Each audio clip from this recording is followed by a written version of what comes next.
You set the angle on that out quite a bit? Well, I know it's dead level. Dead level, okay. Third pinhole. Yeah.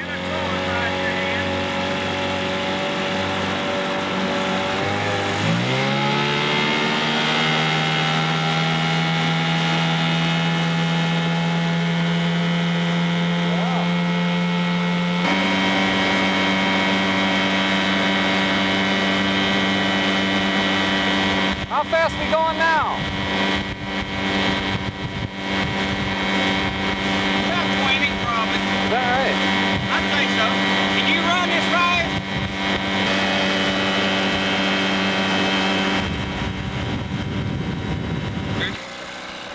Now, how deep of water are you in? I'm going to run it in about 17, 18 feet. 17, 18. On the channel break line. Okay. The fish have been deep. We're not going to catch any. Okay. Well, I don't think. Just to see what we do here.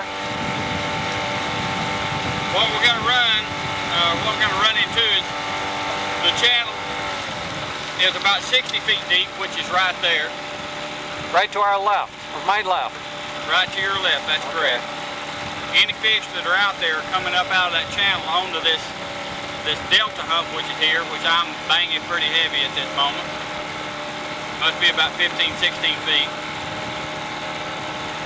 And we'll come to a creek channel, which is a fairly large creek channel,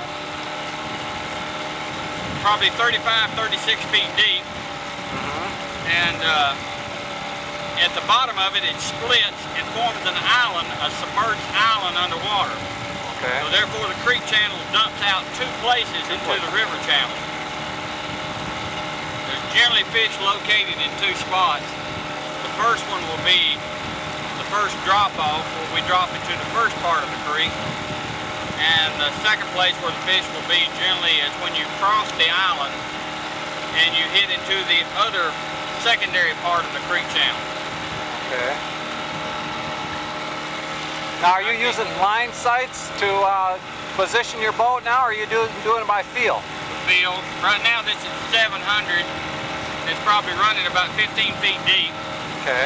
Or least wise it's on the bottom at about 15 feet deep, because it's really popping the bottom pretty good. I need to be out a little more. I don't believe the fish are going to be up that much, if they are any up at all, or if there are any up at all. We've been catching fish out here for the last 2 days, 3 days at 38, 39, 40 feet deep. Now, at a certain point up here, if you want to catch some fish, then we can probably stop and anchor and throw out into the deeper water. What we'll catch will be a little bitty bass, because all is coming up right now.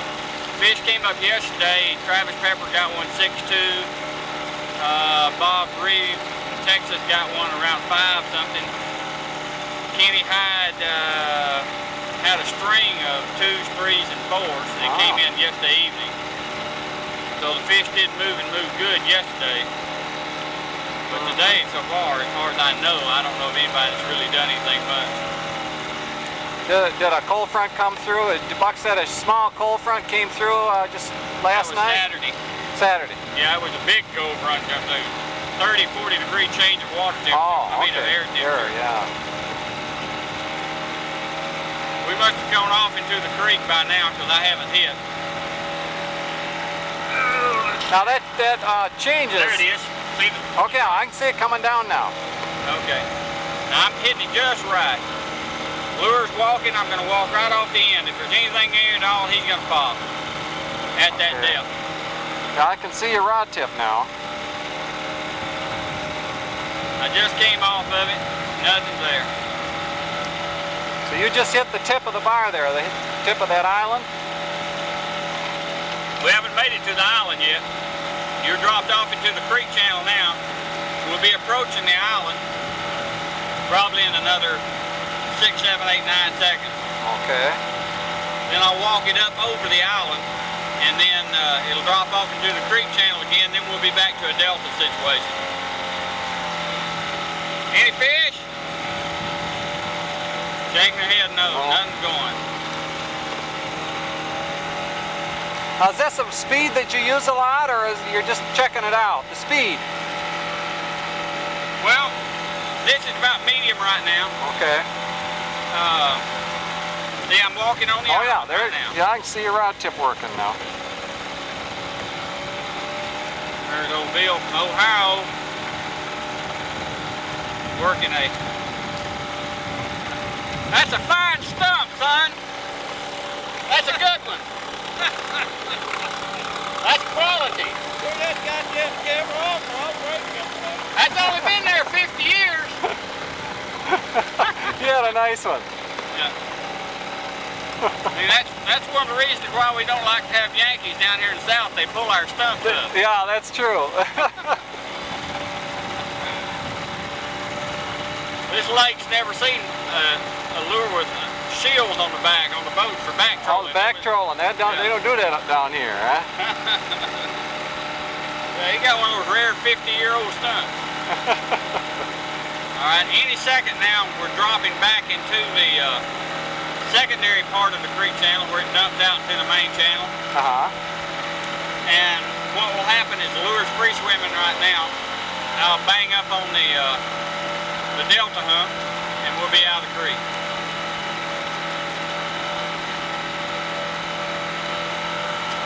You follow that brake line very far, you stick right around where the river comes in.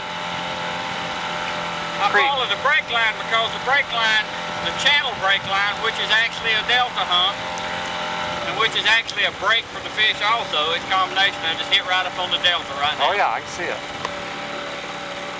Basically all I'm looking for is an indication that the fish are moving. Okay. If the fish are moving, then the bigger fish, then the ones, the twos, the threes are going to come up to the top of the delta hump. After ones, twos, threes comes up to the top of the delta hump, or on some of these hot spots which are on the delta hump, which contains breaks which they're aware of, which I'm not always aware of, then it lets me know the movement's on. If they disappear in a minute or two after coming up, then I can pretty well figure that bigger fish are coming up. But if I hit a fish, if I hit one half pound, 3/4 pound, pound and a half, then I immediately make a reverse pass over and see if I catch a second one. Okay. If I catch a second one, then I anchor up on that spot and start working just as fast as I can. One of my biggest problems this summer is positioning the boat for a casting position. I haven't been able to catch the fish on a cast. Buck says it's just basically experience, and I imagine that's probably very true. How do you get that experience? Same way you get given root canals, just by doing it over and over and over again. Just keep at it. The first 2 or 3 you bored a hole in there, and I'm sure you caused discomfort, and you got to the point where you can calm the patient down and bore the hole too. You judge your length of line you have behind the boat, and when you hit the fish, you throw a marker and all of that, and go back and position to cast, or how do you do it? Line sight? Yeah, basically you have a lot of failures. And the more failures you have, the more frustration, then the closer look that you take a look at it, and then the better you become at it. In the early days, I thought, hey, this is going to be easy. And then my wife, who fishes with me all the time, wouldn't let me. Got to the point, she said, no, it's troll, it's troll. Catch more fish, troll it, catch more fish, troll it, you know. So I said, okay, and then I gave in to her and quit for a while. But deep down inside, I knew I could catch more fish while I had them.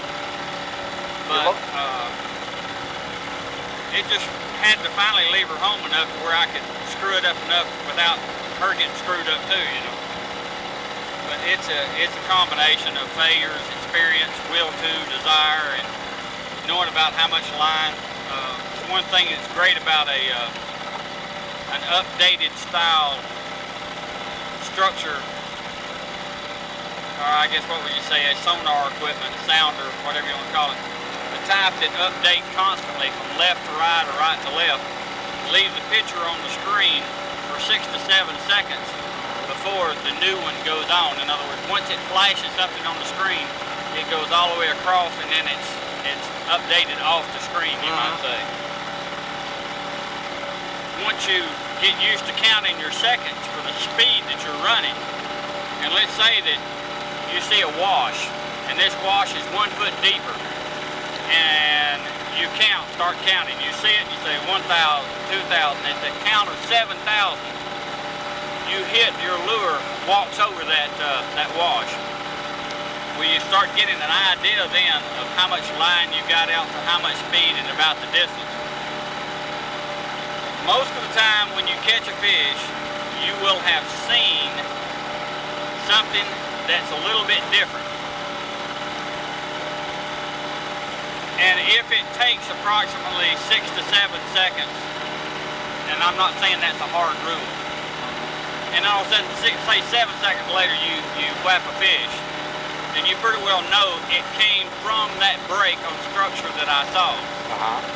So then it's just a matter of going back to that break. You know, houseboat came by. So it makes it easier that way. On your natural lakes, your lakes with goo bottoms, your lakes, you know, they're much more difficult to hit the casting position. Why is that? Well, generally speaking, you're not seeing a structure situation. The fish is seeing a break on the structure, or the fish is seeing something he likes. But quite honestly, our equipment is not sophisticated enough to see what that fish is seeing. And as fishermen, we're not smart enough to even interpret what our piece of equipment that we say is inferior is telling us. So it makes it more difficult. On a natural lake, then I'll immediately on the strike, just like right now, I can reach down and you'll notice I have it in a position. Immediately throw the marker out. Then I either go to a figure 8 or I make a reverse path back. If I catch a second fish, I throw the second marker out. And by doing that now, I know the fish are in the middle. In the middle, okay. Except for the fact that God gave them tails and they swim. So they couldn't move by the time you get there. Yeah, if they've got a good, if the water's deep enough, and they've got a good enough break on structure that they're pausing at, then they'll be there. But if it's an area that they're chasing minnows on or working everything or whatever, by the time you get back fumbling around like we all do because we're so inept in doing what we do, especially with depth involved, then not much of a chance. Now say you make a casting position and you've got 17 feet. How, you can't cast spoon plugs at that point, or do you go up shallower to cast?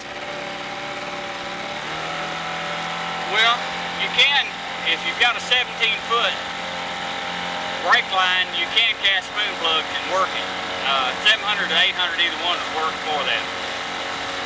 I don't run into that all that much. Most of the time when I find fish in deeper water, it's 30 feet to 40 feet. Then I'm really inadequate with the spoon plug, so I've got to then go to a jump lure. And if you have to deal with what we do around here, which is a combination of depth and current, well then you've really got to do a little forethought before you go out. You've got to figure that the current's going to put a bow in the line, and you got to figure your lead head's going to, or whatever you're going to use, got enough weight to get it down. We're coming over a creek now called Wolf-Teaver Creek. I've caught a lot of good fish here, but generally speaking, for some reason, the fish don't stay here all the time, or maybe I'm not smart enough to catch them here all the time. Other areas are much better areas for keeping fish there all the time. For some reason this, even though it goes from a delta hump, which is 18 feet deep, down to 45 feet deep, and then comes back up to 18 feet deep, it still doesn't keep fish right here for some reason. I don't know why. If I knew all the answers, then I'd be right making books.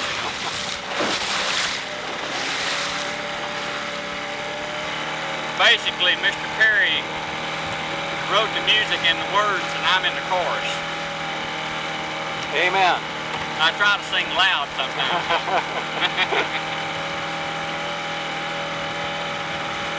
A lot of times on this side of it, which would be the up current side, you'll pop one or two.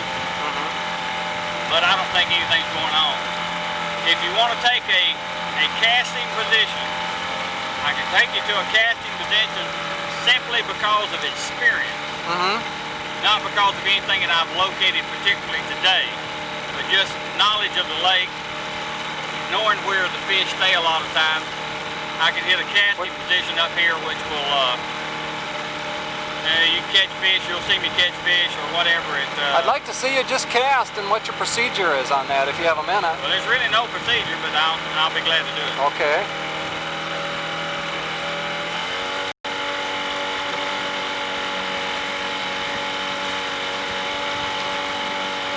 Do you watch the video very much while you're trolling, or it's go bore my feel? Well, your wife ever come in with a new hairdo and you didn't recognize it? I better not. I better recognize it. Well, I make mistakes in my life. They're deep.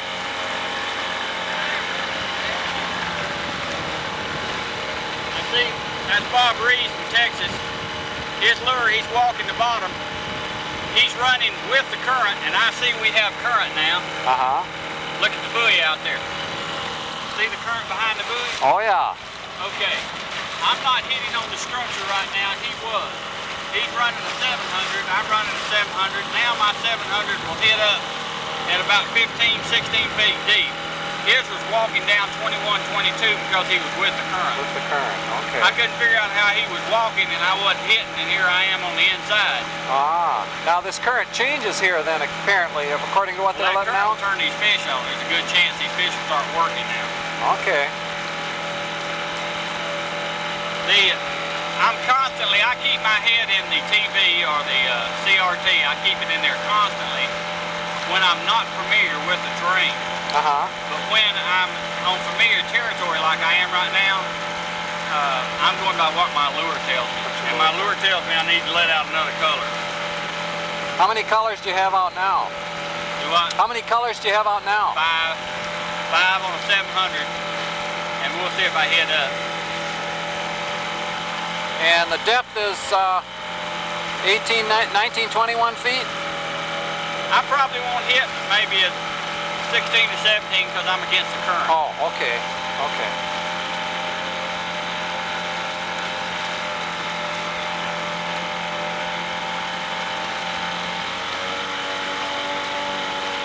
I can see it coming up now on the screen. Yeah, it'll take me a minute or two to bang in on it. I know that I'm pretty well close to where the brake line, the channel brake line is. And in this case, the channel brake line is different from the delta itself. The delta was see, I just whammed in real good right then. Oh yeah.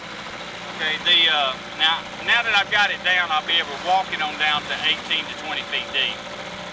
But the current will be constantly pushing my line up, trying to make me make the lure come off. Mm-hmm. But I'll work hard against it. I don't mind speed because speed kills. It does bass anyway. What do you mean by that? Speed kill, you're too much? They bite my lure and I put them in my live well and I figure he's dead. Oh, I see.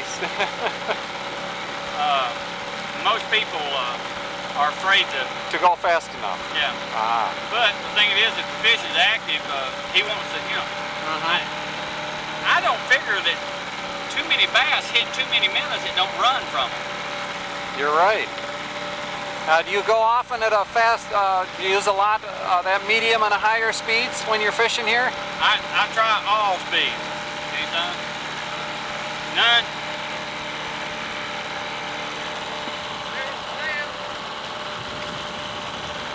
They just hadn't done anything so far today.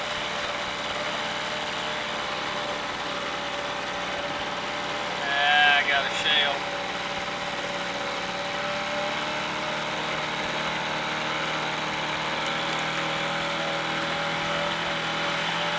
I just try all speeds. Okay. You just don't know. There's been times that I'm almost on plane before they start taking. Even this deep water, you'll go that fast? Oh yeah. This water is almost the same temperature from top to bottom because of the current. You're right. If it's 80 on the top, it's 80 down there 40 feet deep. Because it's rolling. Mike Meisner.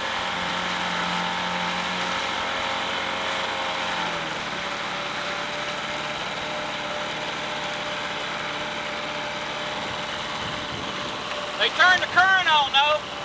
They started just a few minutes ago.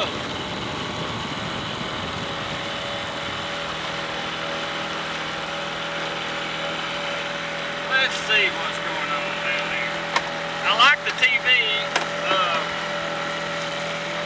Looking at it right now, it's like looking at the Mojave Desert. There's just nothing down there. I mean, there's no minnows down there. Yeah. There's no, you know.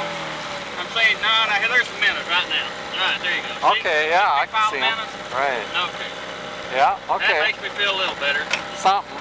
There obviously is life down there somewhere. An indicator is if you're coming out there and you're seeing nothing at all, 30 feet deep. I mean, no minnows, no carp, no catfish. Then there should be no Frank out here. I mean, what I'm saying is go home. Here we are. You go fishing when you have time, I guess. There's been days that I've come out when right on the top of the delta hump, 10 feet deep, just minnows everywhere. And, you know, I just get so squirrely because I know what's going to happen, you know. I mean, it's just, they're going to be up that day, they're going to be up good, you know. And I know they're going to be up. And I just get awful excited about it.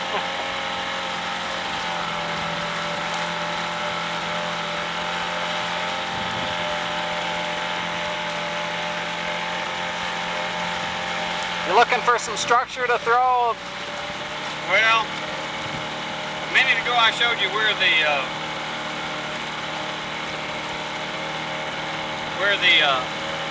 creek channel dumped into the main river channel. Yeah. Okay, what we're going to do here now is I hit the end of this bar, see if I can catch something. We're going to turn right around and we're going to mark that very point Okay. where it drops off into the deepest. And then I'm going to come back and I'm going to anchor up on it. And then we're going to try to catch fish on every cast.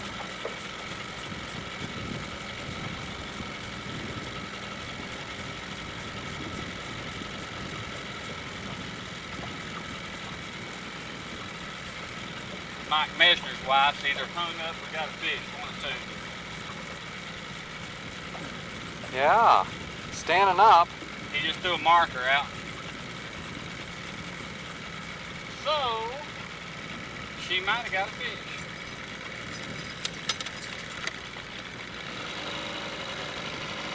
If you'd like to see what I'm marking, come on back here and you'll see exactly why I'm doing it, where I'm doing it. Okay. 18, 19 foot of water. And I'm going to stay in 18, 19 till it breaks off into the creek channel. Okay, now we're in about 19 or 20. Well, yeah, 19, 20. Oh, I see. Okay, it reads it there too. Now you'll see again, it looks like the Mojave Desert. There's absolutely nothing up there at all. Yeah. All right, now there's a, see the little half-foot break right there? Oh yeah. There's something above it too. Yeah, that's a wash that comes in right there, okay? Mm-hmm. Now the fish relate to that.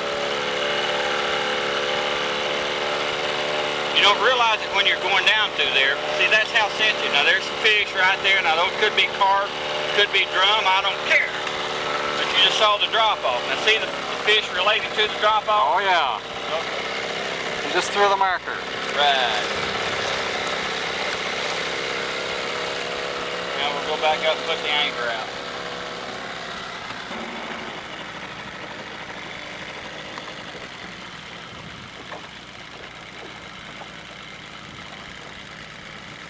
You got some line sightings you're working with here? Or are you just, I'm just using my marker. using your marker? Okay.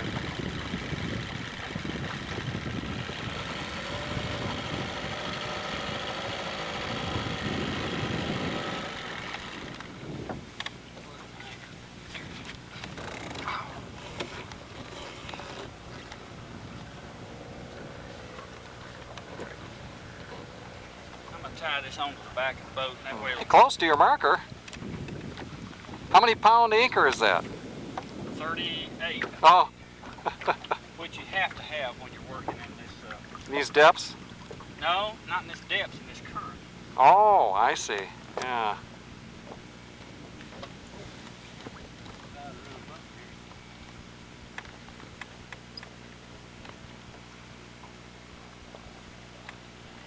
We may be right, we may be wrong. We will find out, won't we?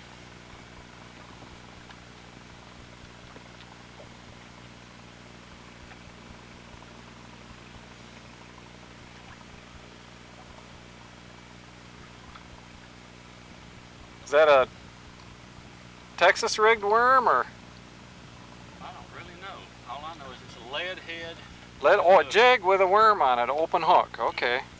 with a floating worm. A floating worm.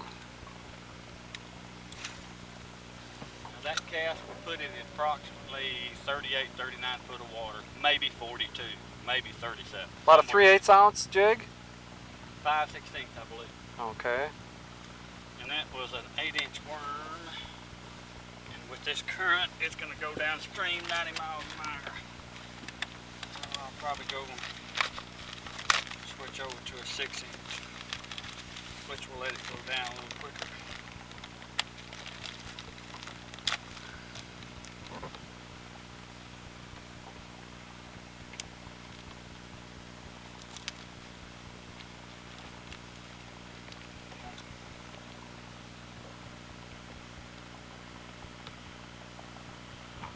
About a foot or two on your hop? I don't really wind in. All I do is hump it because the current will cause the bow in the line to pick it up. Oh, you watch your line? Is that, well, how do you notice the tap? I watch the line, I guess. Okay. You're asking me questions. It's just like You got to think. yeah, I mean, you know, do you zipper up? You don't think with about your it. right finger, or do you use your thumb or your left hand? Do you inhale or exhale when you start off with your left foot or your right foot? When you blow your nose, do you suck into your left nostril or right nostril? Unanswerable questions. When you're drilling a hole in the fibula bobula and you're coming to the whamala, does the nurse take the spatula to the wibula? I think it's the latter. I don't. You know, good answer. I take my finger and put it to my forehead. Most of the time they take it away from you. When you're fishing below 20 feet deep, that fish knows that anything that is down there is in his territory. And he don't figure that if he gets a hold of it, that it's going anywhere. So it's not like in the shallows where they come up and kind of nibble on it or kind of like it or something along those lines. They just say, this is mine, and they start grab it. off, you know, and they don't let go of it. Now they try to let go of it once you set the hook. But in that depth, I doubt very seriously. They see very good. They're hearing it probably more than they are anything. I noticed you tied it directly to the line to the jig. Is that you get better feel with that, or is it? The line. How would you tie it? Well, you'd snap it. Use a little snap. Put a snap in there? Yeah. Never thought about putting a snap in there. I retie after every fish, or if it's a small fish, I retie after 2 small fish. Is that even bass? Oh, yeah. Because we see a lot of pike and they'll tear your line up, but Well, you I don't guess have any teeth to worry about. we don't think about the bass as having teeth, but I guess they can do that too.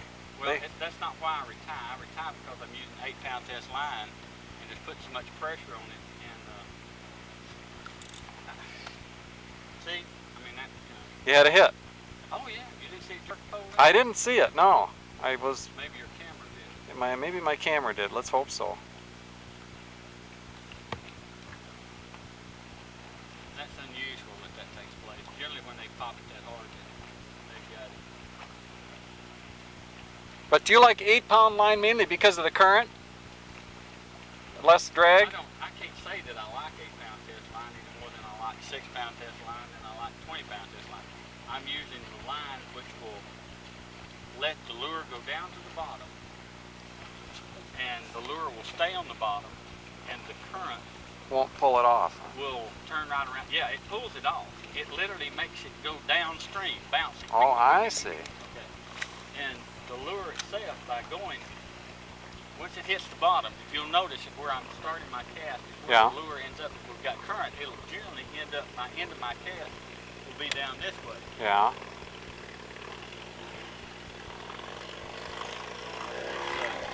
I let the current do my work.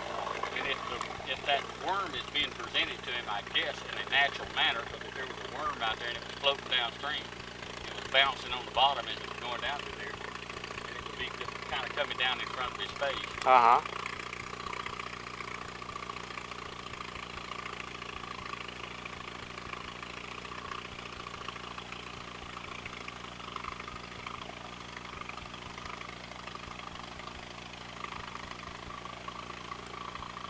I thought they'd turn the current on, and there's a little bit of current, but there's not a bunch.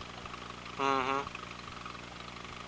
Now you said you could actually use a 700 or 800 spoon plug from a casting position this deep? Sure. How If would there's no current. when there's no current? Yeah. Well, Ah. if you were in 500 foot of water and you dropped the spoon plug over the side, how deep would it sink? Down to 500 feet. Right. So you use that as a jump lure? Well, not as a jump lure, but if your channel break line is at 18, 19 feet deep, and that's where the fish are, is right on the break, Mm-hmm. and you take a 700 and you sink it down to below the channel break line, and it'll just come right on up. And Oh, I it'll see. hit what you're going to hit. Yeah.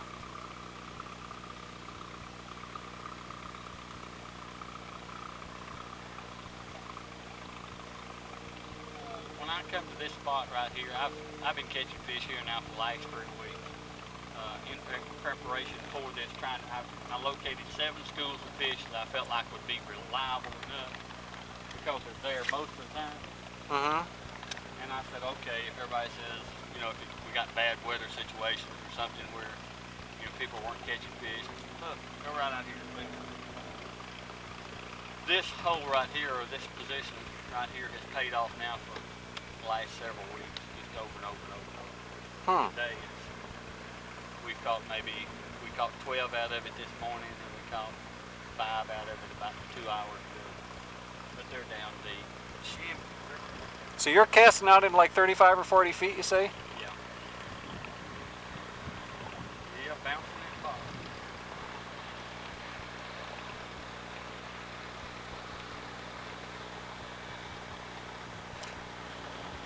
Why do you prefer the spinning outfit as opposed to the bait casting? Or is it just because that's what you got rigged up at this time? Know that I prefer it. I guess that's what it's easier to operate. Okay. It doesn't really make any difference. If you were using a heavier jig, would you probably go to a bait casting probably then? Well, the only reason why I would go to a heavier jig would be because I was going to a heavier line. And then I would have to question, why am I going to a heavier line? Wouldn't you want to try to increase the speed I would like to increase the speed of what? of your lure? To check different speeds. Well, if I was going to check different speeds, I would put a spoon plug down there on wire. You'd troll. Yeah. Okay, so you have checked the faster speeds, now you're checking. Well, there's nothing, to be honest with you, there's nothing here to lead me to these fish. When I'm, just to come out here and idly troll around at 30 or 35 or 40 feet with wire on there, and I have to ask myself, why am I doing this? Mm-hmm. Do I have too much money? Do I just need to get rid of money, and one of the easiest ways to do it is losing clothes? Losing spoon plugs. Do I have some kind of vendetta? Am I a macho man that's wanting to prove that I know how to work wire? I know how to work wire. Wire I use to do a specific tool, as a specific tool to do a specific job. I use it when I have something that I am trying to hit, something that I'm shooting for.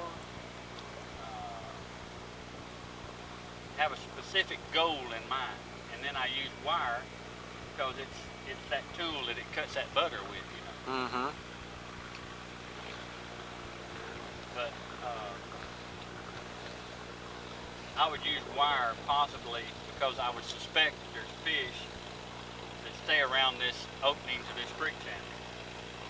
But I no longer suspect that there's fish around this opening to the creek channel. I know that on most all times there are fish here. I also know right now these fish are very inactive. Very inactive. Now, if there is there a secondary break line that's deeper than your 17 foot that you could hit with wire? Or? Your next break line would actually end up being a break. That would be the bottom of the creek channel itself where it dumps into the main channel. Oh. So you'd have to really call it a break. Or a contact point?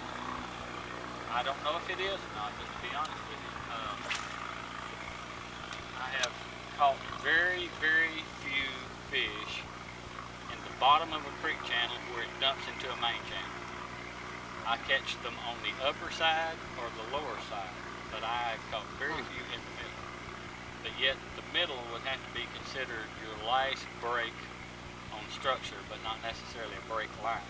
Mm-hmm. Now on this lake there is another break line that is where we are right now at about 47, 48 feet deep. Oh.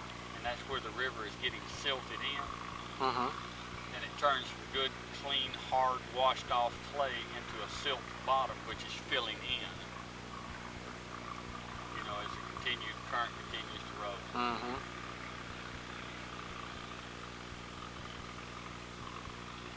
Well, I think we're gonna have to do like Mel Blancs and say, that's all, folks.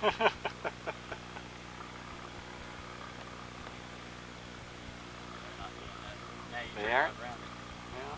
The next guy come along, sit right here 30 minutes from now, and it just go absolutely free. That's fishing, I guess. Oh, it is. Yeah. I make a day of it normally when we come out and stay. Today it's just, I don't, you know, if I come out here and catch a bunch of fish, just all of a sudden, then I'd have to say that God's just kind of shining underneath it, you know, trying to make sure that my ego keeps well massaged. Would you sit a lot on a place like this on a cold front day, or would you move around a lot? On a cold front day. On a bad day. Okay. I deliberately fish on bad cold fronts. And the reason why is because I figure if I can find fish on the worst days of the year, then it will be easy to find them on the best days. Best, right. So what you're looking at right now is a spot that is the last place that I find fish when a cold front comes through. Mm-hmm. This is the bottom spot that I've been able to locate fish. There are about 5 or 6 other places where I have. When those skies clear off, that wind blowing 30 miles an hour and every wave is causing a splash in your face, this is the last place I can find them before they drop off. And the fish that I find in are 1/2 to 3/4 pound bass. Okay? Now, on good days, several days after the front, like what we're into right now, generally the fish have moved up, and these 3/4 to 1.5 pounders are on the top of the delta, or gone up a number of the creek channels, working their way on back in because the bigger fish are up and starting to move around. I don't believe that we're into the false spawn yet.